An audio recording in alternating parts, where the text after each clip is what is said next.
DATV, and the Greater Dayton Area League of Women Voters present Meet the Candidates, your chance to learn about the candidates running for office in the November election.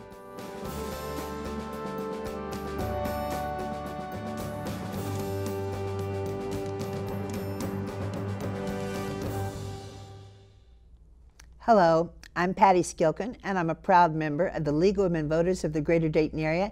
And today I'm talking to two candidates who both want to be the mayor of Huber Heights. Their names are Jeffrey Gore and David Wilson. Before we get started, it's a 4-year term. The salary is $7,454 annually. Is that accurate? Sounds right. Yeah, sounds right to me too. That's what I was told, so I'm going to believe it. We're going to start with giving each candidate 2 minutes to speak to the voters directly. You can tell the voters, your chance to tell the voters anything you want to tell about yourself. You can talk about your kids, your dogs, your cat, who you are, where you went to school, whatever you think they'd like to know about you. We are going to start with Jeff. Jeff, you have 2 minutes to talk to the voters. Thank you, Patty. Appreciate your time. First of all, I would like to thank the League of Women Voters for inviting us here. It's my pleasure to be here with Mr. Wilson, my opponent for the mayor's race. So my name is Jeff Gore. I am married, have 3 children, 2 of them older who are out of the house, and a junior in high school that does attend Wayne. My wife Tony and I have been together for quite some time now, 10 years. So 2 of my sons are stepsons, and she has been at Wayne High School as a teacher for 15 years, a counselor for the last 2. I am a teacher at Wayne this year. This is my 2nd year, science last year, math this year. I will complete my master's in education in May of next year. So this is a long-term substitute position for me, hopefully turning into a longer teaching position. I myself, my parents moved to Huber Heights in 1976. So I was 4 years old then. I'm 45 years old now. I attended Huber Heights City Schools all through school, Weisenborn Middle School, Wayne High School. I graduated in 1990. Was a member of the marching band, played percussion, drums, president of student council, president of some of my sophomore class and junior class. I have had leadership roles my entire professional career, lots of experience going into difficult situations, taking over difficult teams, non-performing teams, turning them into performing teams. It's something I'm good at. And lastly, I'd like to mention that my wife and I will be having our first grandchild into our family. She is due January the 1st. So we're really excited and looking forward to that. Looking forward to being a grandpa. Congratulations, Grandpa. Thank you very much. David, you have 2 minutes to speak to the voters. Okay, first of all, thank you to the League of Women Voters for having us out here this afternoon. And first of all, I want to begin by saying that my prayers go out to all those people that are affected by the recent hurricanes in Texas and Florida. I'm so glad to see that so many of our residents in Huber Heights are actively involved with the recovery process. As for why I'm running, I'm a 27-year resident who has sat on the sidelines long enough, hoping somebody else will get the job done. I feel the time is right to bring my background and my experience together and run for the office of Mayor of Huber Heights. My experience consists of 2 years of service on City Council back in 2010 and 2011, and then since then I've had almost 6 years of continuous service on the Huber Heights City Planning Commission. My goal, if elected, is to bring back a positive image to our city by first addressing the stagnant economic growth by advocating to have one of our assistant city managers converted into a full-time economic development director. If that is not possible, then I will advocate for going outside of the city staff to bring somebody in for the job. Secondly, I am appalled by some of the zoning violations I see in our city every day. If elected, I would call for a complete review of our city zoning code by City Council and the Planning Commission to come up with ways to strengthen and improve our enforcement. Lastly, our city is blessed with a large park system, but some parts of our parks are being neglected. I believe we need to push for more ways to invest in our parks by seeking grants and for ways to make our Parks and Recreation Commission more effective in managing our parks. There are so many more issues that confront our city, but I believe these first 3 steps need to be addressed in order to bring about positive changes for our city. Thank you. Thank you, David. David, I'm going to start with you. The first question, you kind of touched on some of this. As mayor, of course, part of your job or part of your ambition, I'm sure, is to bring more businesses to the community, restaurants, retail, whatever it takes. What kind of businesses do you think are the best or the most needed in your community, and how do you go about getting them? Well, I think light industry is probably, especially for Heber Heights, because we got, up in the 235 development, we got several small lots up there. I also foresee that down on Chambersburg Road, once they complete the renovation of the Route 4 Chambersburg Road intersection, I see that as a great potential for economic development south in the east part of our town, right there. But as I stated in my opening statement, my first priority would be to get our city a full-time economic development director. We need someone working full-time with businesses if we are ever going to unlock the economic potential of our city. Second, I'd like to see our city review some of its ties with the Miami Valley Regional Planning Commission and the Dayton Development Coalition. If we're ever going to attract any major employers, we need these two organizations to come on board with our goals and our plans. Lastly, I believe the city needs to be more careful about entering into contracts with developers and other forms of public-private relationships. For too long, the city has come out on the short end of these deals. If elected, I will call for an outside agency to review these deals and make sure the city is getting the best deal possible before we sign into any contracts. Thank you. Thank you, David. Jeff, same question. Businesses, how are you going to get them, and which ones do you want? Well, I think we need what I would call real economic development. When that goes beyond just food and retail, we do need to attract new businesses. We need businesses where the types of businesses that can hire people who will then actually get a paycheck big enough where they can afford to purchase a home, buy a home, and actually live in our community. I think that's a huge thing. I don't want to just see the food and retail minimum wage jobs where the people have to live outside the city and are just coming here to work. We need people vested in the community, and those are the types of jobs that we're going to need through different types of corporations, companies that can come in and bring 500, 600, 1,000 jobs. Again, so people can actually afford to live in our community. I think that's key. We do have an issue with vacant buildings, rundown buildings in certain parts of the city. And through, I think, investment, the Community Investment Act, we can get different grants, things like that, to look to try to bring some of those businesses in. The key is we have to be willing to invest in ourselves if we want to convince other people, other corporations, investors, venture capitalists to move into the city. They're not going to do that if they don't think we're willing or believe in ourselves enough to invest in ourselves. So that's key. One area where I will point out, though, that Mr. Wilson and I differ is the public-private partnerships. There is a study that has happened with the Brent Pike Revitalization in Heber Heights, and during that study that committee hired, they've mentioned and said there's no way that is going to happen without the use of public-private partnerships and TIPs. That is important for that to happen, and that's a big area, I think, where Dave and I differ. Thank you. We're going to stick with you, Jeff, on the next question. What do you think the greatest challenge facing the community of Heber Heights is today, and how would you address it? You know, I think growing up in Heber Heights, I've heard a lot and I've seen a lot, living away from Heber Heights for a while and coming back. There's still an image and a branding problem that we have in Heber Heights. I'm annoyed, as I'm sure a lot of people are, when I hear the terms Hubertucky or Hubrier Heights, and it hurts to hear people in our own community talk about us that way. So I think we do have to find a way to get a sense of pride back into our community and what it's like to really be from Heber Heights. Heber Heights is a special place. We all know it. We have to do a better job convincing people on the outside that we're a special place. Part of doing that and getting a sense of pride back in our community is the face of our leaders. And there definitely needs to be a sense of professionalism, integrity restored back into the mayor's office and the way that the mayor deals with council, collaboration, healthy public debate.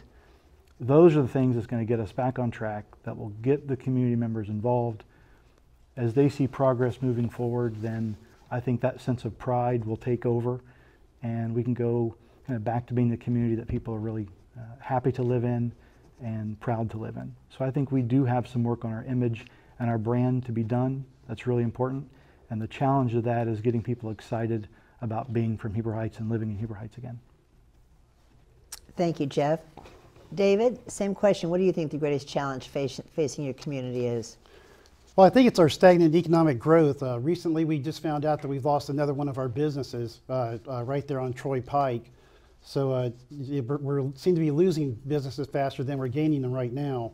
So once again, I'm going to go back to what I said was I really think we need a full-time economic development director, somebody who can work 8 hours a day making phone calls to existing businesses within our city to try to see what they can do to help them, and to make calls outside our city to try to attract new businesses into our city. In addition to the economic development director, I really think we need to address our zoning. I think getting back to one of the comments Mr. Gore made, we've got this reputation of being Heber Heights and Huber, Kentucky. And I really think that if we clean up our zoning and make our properties and our neighborhoods and our businesses look a heck of a lot nicer, that a lot of that reputation is going to fade away. Then once again, as I stated in my opening statement, investing in our parks. We've got this awesome park system, but one of the things we really need to do is to invest in it and try to take care of the neglect and upgrade it and introduce new things to our park system. I also think that one of the key things is going to be is working with our nonprofit, our civic organizations in town and the Chamber of Commerce, and everybody working together to try to resolve some of these issues. I think there's a great talent that's out there in our civic organizations that the city can tap into and work together, because I think we've all got the same goal. We want Heber Heights to be a great place to live, work, and play and do business in. Thank you. Thank you. David, I'm going to stick with you for this last question. I think citizens like to feel that they've been heard, that people are listening to them in ways other than the voting booth. How would you engage with the citizens of Heber Heights in a way that made them feel you were listening to them? Well, I think one of the things you got to do there is it's sort of a multifaceted approach kind of thing. One is on social media, is also to engage people on social media. A lot of people will acknowledge you or have conversations on social media, whereas they wouldn't come out to a live event or a personal event. Also, another thing would be to encourage citizens to come to the city council meetings and the work sessions. Lately, I have noticed that there has been an increase in attendance in the people coming to the meetings. I think that's great. And I've seen an increase in the number of people that have been talking and speaking at our meetings, so I think that's great. I think this would be a great one to open it up for other council members and other people to offer suggestions for input, as far as attracting people to become more involved with our city and to let us know what they think what's going on. Thank you. Jeff, I think citizens like to feel like their voice is being heard. How are you going to engage with the citizens of Heber Heights so they know you're listening? I love Heber Heights, and I love being out amongst the people and the citizens and going to different community events. I teach at the high school. I spend lots of time working with the kids there, parents. I'm out at all the different events we have after school. So from that perspective, just being available, and I think letting people know that I'm approachable. I'm a nice enough guy. I don't bite. Please, if there are any questions, approach me, let me know. I'd be more than happy to talk with anybody about any subject, anytime. I have no problem with personal email, my city email being out there. People can contact me any way they want. Social media is important. I think we've seen over the past there's a right way and a wrong way to use social media. But I believe being accessible to the voters, to the public, through social media for any kind of questions that they have. I do believe that people should want to attend all the public meetings that we have. I think, at least in my feedback, what I've heard from a lot of the residents is that the meetings have been so long lately, and of course we all believe in transparency. The city needs to be transparent about how we do our business so the citizens know exactly how their tax dollars are being spent.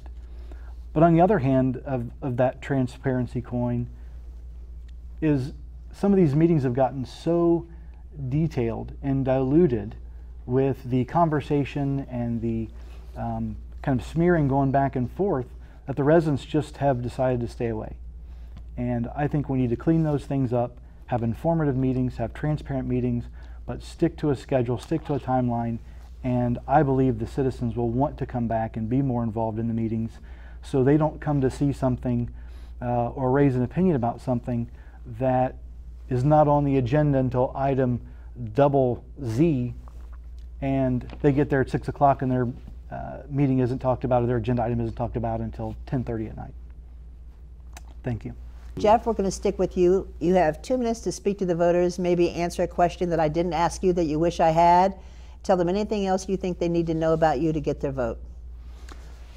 Thank you, Patty. I have said it before, and you know, I love this community, I love this town, I love its people. I'm very passionate about Huber Heights. Been here a long time. And that passion is really what has driven me to run for mayor. Personally, I've been tired of seeing us in the news and the headlines for all the wrong reasons, and it's time to start being in the headlines for the right reasons. We are located at the crossroads of America. We're right at 70 and 75. We should be on the top of everyone's list when it comes to businesses who are looking to expand or relocate their business. I also believe that we need to hire a full-time planning and economic development director.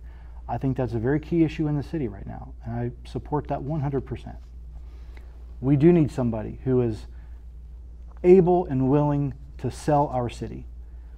My background in business and management and leading people and sales and marketing is kind of the perfect mixture, I believe, that sets me up to be able to do this job. My entire career has been based on building relationships with people, and I'm very successful at that. I've done it in the past, and I plan on using all those skill sets to be able to sell this city and convince other business owners and investors that Huber Heights is a perfect place for them to come, set up their business, and grow and prosper with us. So I certainly would appreciate your support and your vote on November 7th. I promise that I will always put this city first in everything that I do and every way I speak to whoever I'm speaking to. Thank you again, and remember to vote November 7th. Thank you. Thank you. David, you have 2 minutes to speak to the voters. Okay, before I close, I want to say thank you to DATV, the League of Women Voters, and to Mr. Gore for making this event possible. I also want to say good luck to all the candidates in the Huber Heights races. It's not easy running a campaign, and I can appreciate all the time and effort that they put into it. First of all, in closing, I want to state that my campaign is self-funded. If I am elected and I hold the office of mayor, I do not want to be obligated to anyone because I took donations for my campaign. Second of all, I've really enjoyed talking to all the people I've met at the farmers market, my meet and greets, and when I go door to door. I truly appreciate all the residents who share with me their thoughts and opinions on the future of our city. In the coming weeks before the election, I hope I get a chance to talk to you so that I can share with you my vision for positive changes for our city. I truly believe with all of us working together, we can make Huber Heights a place where every citizen is proud to live, work, play, and do business in our city. Thank you very much, and I appreciate your support, and I would appreciate your vote come November 7th.